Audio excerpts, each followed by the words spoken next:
Thank you so much, Brian, Sharon, and Brenna, for sharing a little bit of your story. Now, often when we talk about authenticity, we're encouraging people to be authentic, right? To be true to themselves, to let their true colors shine. This matters, but what's just as important is that creating brave space for authenticity to thrive.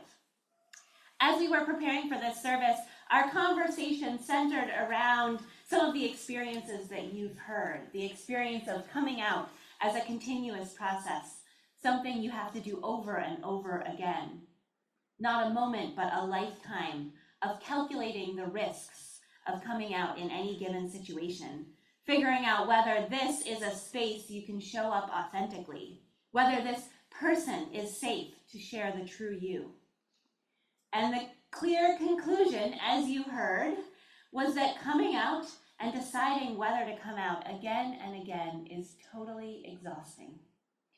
And that there can never be any guarantees that you are making the right decision.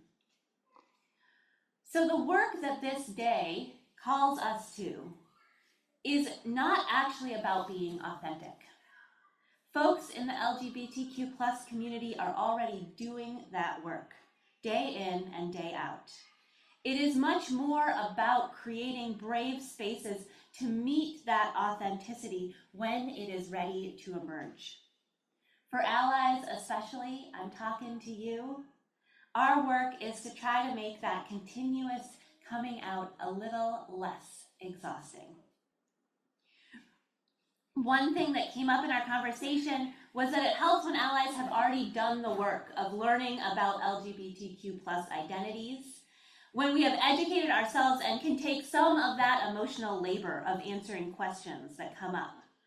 So to that end, the Welcoming Congregation Working Group wanted to put together some resources for all of you. And this is a work in progress, but we're gonna share it in the newsletter and on all our communication channels. We put together a Padlet and we invite you to check it out. This is just the beginning of it. And you'll see there are some videos, books, articles, there will be podcasts, and there are organizations. And all of these, you can just click on them and they'll take you to whatever your preferred medium is for learning. But as an act of solidarity, as we honor Coming Out Day, I invite you to, when we send this out, click on at least one of these. Check it out. Hopefully you'll learn something new. May we make this space a brave space, where authenticity is welcomed with open arms, where we do the work together, and where everyone knows, always, that you are held in love, that your authentic self is exactly who we want here, that you are beautiful and beloved just as you are. May it be so.